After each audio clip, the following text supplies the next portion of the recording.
bendición que demoró en llegar.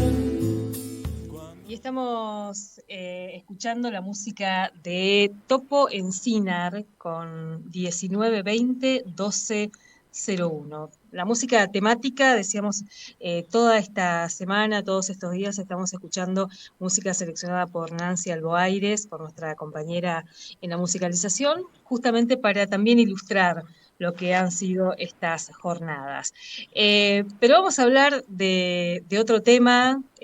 Ayer cerrábamos un poco la actividad de este otro aire, cerrábamos el programa después de escuchar muchas voces vinculadas a este 19 y 20, hablando de Chile, de también lo que fueron las elecciones en ese país, lo que queda de estas elecciones, y está en línea para charlar un ratito una amiga de la casa, que en varias oportunidades tuvimos la posibilidad de compartir no solamente charlas aquí, sino también espacios de articulación, de militancias. Y ahora está en Chile, estamos hablando de Olga Aguirre, militante del Partido Obrero, y desde Chile, para contarnos un poco cómo vivió, cómo siguió esta segunda vuelta. Olga, buenos días, ¿cómo estás? Alicia Rivas te saluda. Hola Alicia, buen día, saludos a todos y bien, estoy bien. Bueno, contanos, llegaste a Chile, ya se cumple casi un año, ¿no? De tu llegada a Chile, en un contexto muy, pero muy interesante. ¿Cómo lo estás viviendo? Y bueno, después para charlar un poco más específicamente de las elecciones del domingo. Sí, la verdad es que llegué en un momento, o sea, en el medio de un ciclo político que se abrió con la rebelión del pueblo chileno que se Ujú. inició en octubre del 2019. Entonces, en el medio de todo eso es mi llegada y la verdad es que es muy apasionante la realidad de este país y los hechos, cómo se van sucediendo. También uno tiene la sensación de que está viendo, está viviendo y participando de sucesos que van a quedar en la historia, van a ser estudiados y bueno, lo que uno pretende es tratar de registrar todo, de ir analizando para tener una mirada y un balance que se dé con el correr de los tiempos y sobre todo lo que hace a cómo se organizan los pueblos, que en definitiva fue el pueblo movilizado el que dio Ujú. origen a todo este proceso, porque estas elecciones tienen la importancia que tienen, porque es el último, sí, es la última elección de un calendario muy intenso de elecciones este año y hubo, perdón, Ujú. 7 elecciones más la que dio inicio al proceso constituyente, que fue el plebiscito que se hizo en noviembre del 2020. O sea que es muy importante porque o sea, lo que se pensó institucionalmente para dar respuesta a la rebelión popular fue justamente todo este operativo que incluye estos procesos eleccionarios en simultáneo con el proceso de reforma constitucional que sigue su curso ahora, ¿no? Ujú. Olga, y para quienes estamos de este lado de la cordillera, digamos, ¿cómo caracterizas vos a Gabriel Boric? ¿Quién es Gabriel Boric? Bueno, Gabriel Boric es parte de una fuerza que es el Frente Amplio, que es un conjunto de Ujú. partidos chiquititos que no tienen fuerza de movilización ni base militante así grande, ni base social grande, son un conjunto de partidos que conforman el Frente Amplio, que en su momento surgió para romper con la estructura binominal partidaria, es decir, con las dos grandes coaliciones que gobernaron el país post dictadura, que son Ujú. la Concertación, ahora Exconcertación, que después se constituyó nueva mayoría, después fue cambiando su nombre, pero los partidos de centro izquierda, tributarios del régimen en la medida, o sea, estamos hablando del Partido Socialista, la Democracia Cristiana, etcétera, esos son los dos grandes partidos de la Exconcertación, y la derecha tradicional con la UDI, Renovación Nacional, bueno, y varios partidos. Para romper con Ujú. estas dos coaliciones surge el Frente Amplio y bueno, si uno tuviera que ponerle en el mapa y hacer una caracterización en cuanto a sus planteos y sus objetivos tácticos y estratégicos, es una centroizquierda. Yo estuve Ujú. mirando los medios y sobre todo los de Argentina, que caracterizan como que llega al gobierno un sector de izquierda, y la verdad es que o sea, de izquierda no son. Es la coalición que llega al gobierno, se llama Pro Dignidad, que compone el Frente Amplio, de donde proviene Gabriel Boric, y está compuesta también por el Partido Comunista. Son partidos que no, que son, o sea, que están reformistas, si uno tendría que decirlo, y el programa con el que se presenta esta coalición en estas elecciones es un programa que plantea reformas, sobre todo en cuestiones que hacen a los derechos, a derechos elementales como la salud, la educación, la vivienda, el agua, pero obviamente no plantean romper con el tema de la propiedad privada. O sea, de hecho se han esbozado todas las garantías que se podían esbozar para tranquilizar a los sectores concentrados del empresariado y la industria, de que los cambios venían con una pincelada de reformas en materia social y también contenidos feministas y ambientales, pero no viene a sacar los pies del plato. Obviamente que en un país en donde todos los derechos han sido arrasados, y hablamos de mercancía cuando hablamos de educación, de salud, de agua, de todo, cualquiera que se posicione desde una postura contraria, aunque no quiera terminar con este régimen de explotación, podría ser tildado de izquierda. Pero estamos hablando de un gobierno de centroizquierda, el próximo que venga, y si quedaran dudas al respecto, hay que ver también cómo se dio el proceso de realineamiento, sobre todo de cara a la segunda vuelta, porque las fuerzas tradicionales que quedaron fuera de la carrera presidencial en la primera vuelta se realinearon con las dos opciones que quedaron, que por un lado ya no es una opción, el pinochetista del Partido Republicano, que representa la ultraderecha conservadora, que es José Antonio Kast, y por el otro lado Gabriel Boric como la centroizquierda. Bueno, la coalición que le llevaba la candidatura a Gabriel Boric recibió el apoyo y se sumaron a su comando de los partidos de la exconcertación. Entonces no hay que descartar que en el gobierno también pasen a integrar el Partido Socialista y la Democracia Cristiana, el futuro gobierno de Gabriel Boric. Más fácil va a ser en el caso del Partido Socialista que en el caso de la Democracia Cristiana, pero estos ya anunciaron que no van a hacer una oposición en los términos que lo va a hacer la derecha. Algunos medios presentaron como izquierda, inclusive como izquierda progresista. En algunos medios lo presentan a Boric. ¿Y qué sectores de la izquierda quedan en Chile y cómo están articulando esos sectores de izquierda? Mira, es muy interesante el panorama, porque acá una izquierda en los términos como se conoce en Argentina, que vendría a ser la izquierda trotskista, es una izquierda que está apenas empezando a desarrollarse.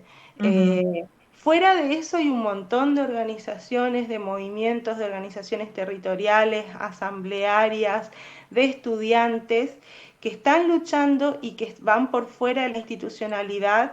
Y ese es el tema, porque hay que mirar siempre el porcentaje de abstención, que no toda la gente, o sea, acá hubo un récord de votación. Votaron más de 8 millones, casi 350.000 personas, que es un récord histórico desde que el voto es voluntario. Eso representa un 55,6% de el padrón habilitado para votar, es decir que casi un 44% no fue a votar. Y dentro de eso están todas las organizaciones que van por fuera y sectores muy importantes, por ejemplo los estudiantes, que fueron los que dieron inicio a toda esta rebelión y todo este ciclo político, y sin embargo no están con Boric, pero ni ahí no lo consideran ni de izquierda ni mucho menos. Acá se los dice amarillos para designar a la izquierda capituladora, entreguista, porque en definitiva hay que tener en claro que Boric fue uno de los protagonistas del Pacto por la Paz Social y la Constitución. Que eso fue visto en su momento por la mayoría del pueblo que estaba en las calles en ese momento, que se firma el 15 de noviembre, o sea, en plena rebelión, fue visto como una cocina entre los partidos del régimen para salvarse entre ellos. La cocina que se firmó ese pacto a espaldas del pueblo, incluso con víctimas, muertes y cuando se estaba sufriendo una represión feroz ese mismo día, esas mismas horas. Entonces, y Boric es parte fundamental de esa cocina. Entonces, para un amplio sector de activistas, luchadores, Boric no es una opción, no se sentían representados y sin embargo, entre ellos estudiantes, o sea, sectores realmente muy organizados y combativos, sin embargo, se dio un proceso de deliberación en asambleas y hubo un llamado a votar contra Kast. Es decir, que en todo caso este amplio porcentaje y esta votación histórica también que obtuvo la coalición Apruebo Dignidad y en particular Boric, es un voto anti-Kast, o sea, se convierte en el presidente más votado de la historia de Chile, pero hay un importante porcentaje de gente que lo votó para frenar de esa manera la llegada del pinochetismo a la moneda.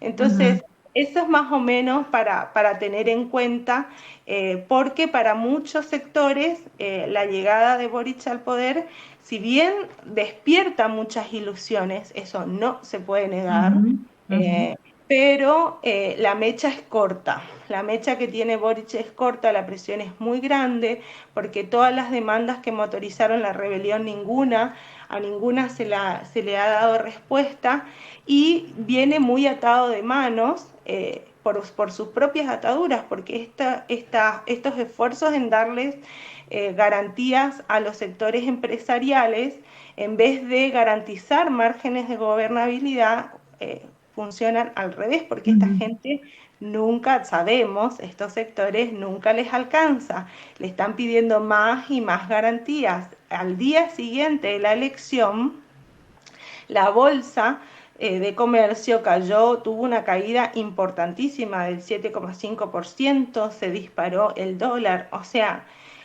nunca son suficientes las garantías para estos sectores del empresariado y de la industria, y en la medida que Boric centre sus esfuerzos en darle garantías a ese sector, derechizando su programa, va a estar en problemas porque también va a estar acorralado por la movilización popular. Olga, Sí. la agenda que se vio, las reivindicaciones, las demandas en esa gran protesta y esa rebelión del 2019, las que se vieron muchos antes, también mencionabas a los estudiantes, las estudiantes, ¿qué crees que de esa agenda pueda ser parte de las políticas de gobierno de Boric? Bueno, en principio lo que está marcando la agenda y lo que ya fue un reclamo popular, incluso en sus propias concentraciones de campaña en esta etapa de la segunda vuelta, fue el reclamo por la libertad de las y los presos políticos. Que ese es un planteo central, es una demanda de primer orden que atraviesa a todos los sectores sindicales, estudiantiles, territoriales. Donde vayas a un lugar donde haya alguien protestando, se levanta la bandera de la libertad de las y los presos políticos. Y eso no ¿Son es algo... muchos, Olga? ¿Son muchos? ¿Muchas? Sí, es difícil establecer un catastro, ha sido muy difícil, pero estamos hablando de cientos de personas que salieron a protestar, en su mayoría jóvenes sin antecedentes penales, que llevan más de 2 años con prisiones preventivas, en muchos de los casos sin prueba, porque fueron víctimas de montajes policiales, muchas causas se fueron cayendo en este trayecto, y de a poco van saliendo algunos, se los va recuperando, pero estamos hablando de un fenómeno de proporciones, por eso es un tema en la agenda política. Entonces Boric ya en este proceso de derechización para la segunda vuelta dijo que no se podía indultar a los que quemaron iglesias y quemaron pymes, valiéndose del argumento de la derecha. para estigmatizar y seguir criminalizando las protestas sociales. Entonces hay que ver ahí hasta dónde ayer dijo que iban a retirar las querellas por ley de seguridad del Estado, que es, bueno, pero que en definitiva ya salieron los familiares a decir que con eso no se lograba nada, que eso no, la mayoría de las causas no era por esa ley. Bueno, entonces va a ser una primera demanda. Después está el tema de las AFP, que ahí también él lo que dice, planteó en su programa de terminar con las administradoras de fondos de pensión, o sea, con el sistema privatizado de administración de jubilaciones y pensiones, pero eso tampoco es una tarea fácil porque además depende del Congreso y ese es uno de los grandes temas, que no tiene un Congreso afín.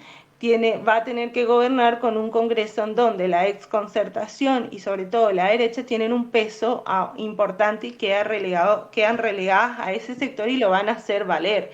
Entonces, muchas de las cuestiones que prometió en campaña probablemente no las pueda cumplir. Como vimos en Argentina, él también levantó la bandera de cuestiones que hacen a las demandas del movimiento mujeres, como el aborto legal, el tema de cuidados, la cuestión de las disidencias, el programa también de reivindicaciones de las disidencias sexogenéricas.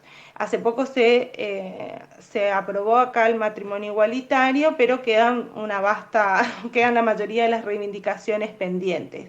Y lo que nosotros podemos ver es que va a ser un gobierno que va a tener las manos, o sea, en esta política de dar garantías al capital es poco lo que va a poder hacer, no tiene margen en el Congreso y probablemente se dé un proceso como se dio en Argentina, en un gobierno donde no puede dar respuesta a las demandas populares de necesidades sociales urgentes, capaz que no sería extraño que use las reivindicaciones de género para seguir manteniendo esa impronta progresista. Entonces ahí también hay que poner un ojo, porque terminar con el sistema AFP hay que tener en cuenta que se va a ir contra un sector muy importante de la economía, que si no haces pie y no te apoyas en la movilización popular y querés conciliar y ver que lo mejor que podés sacar, probablemente no puedas sacar nada, porque además las AFP han comprado bonos de deuda del Estado, o sea,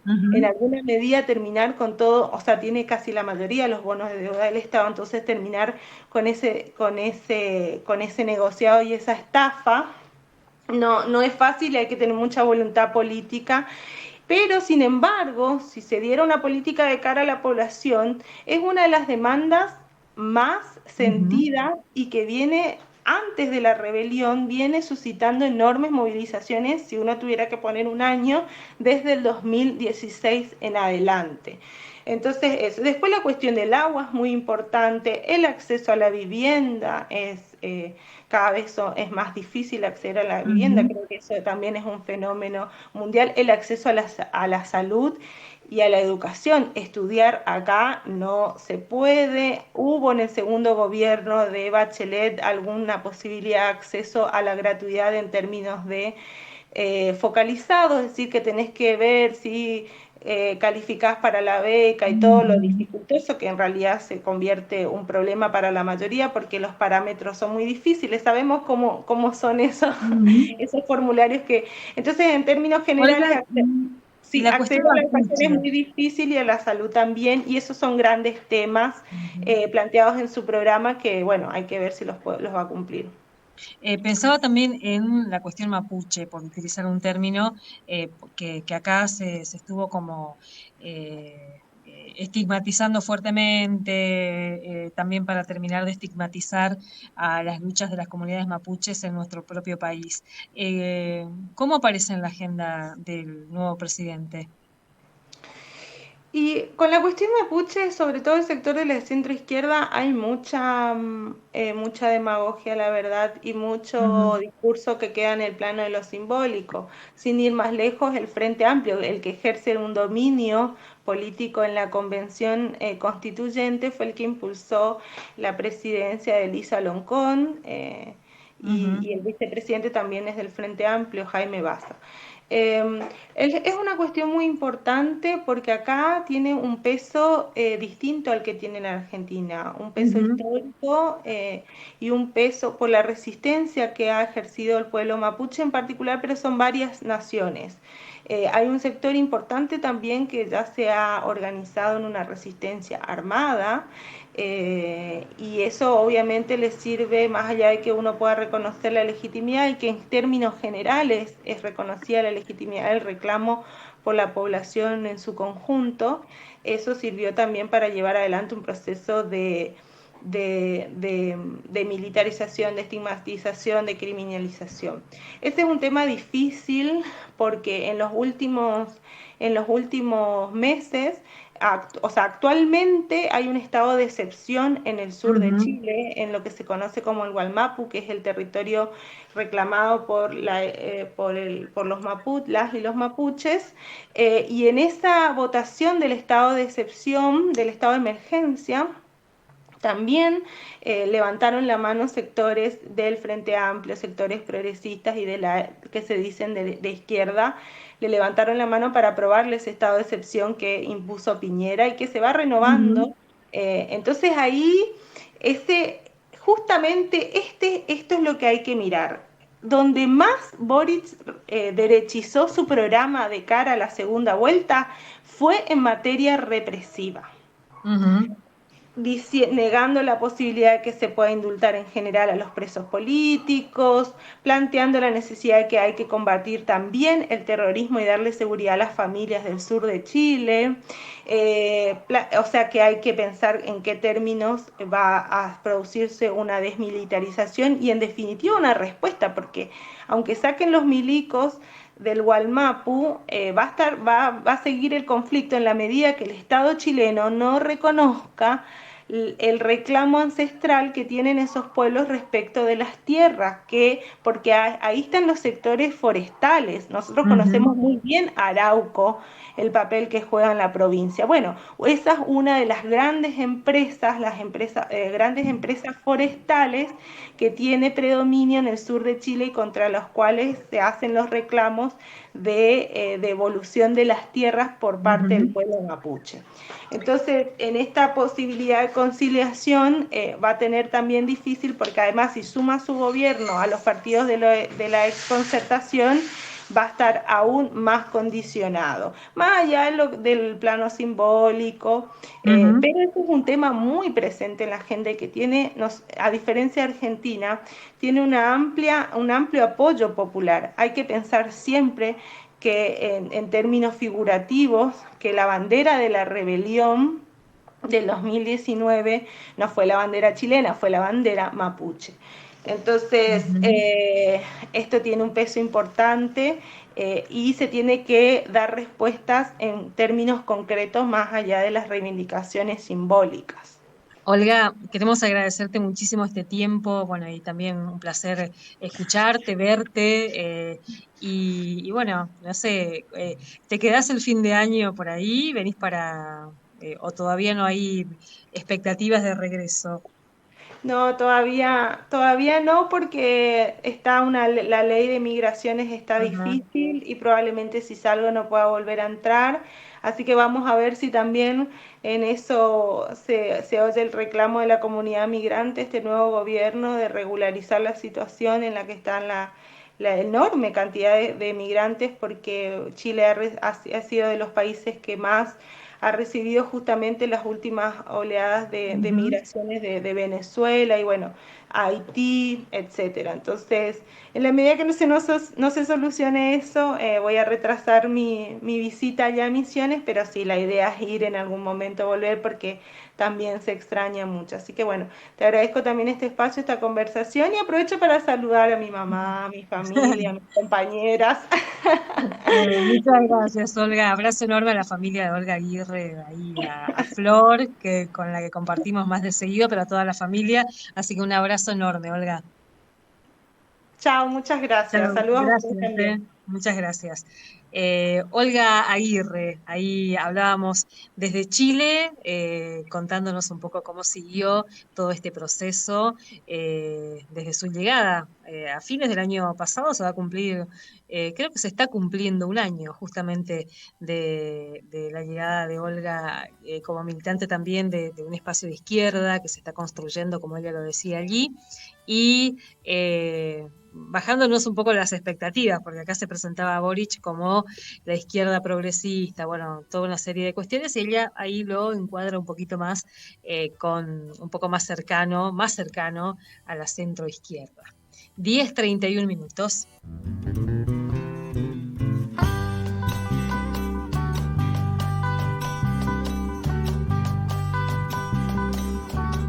Siempre a pata o bicicleta, se nos alejan las metas, la esperanza se marchita.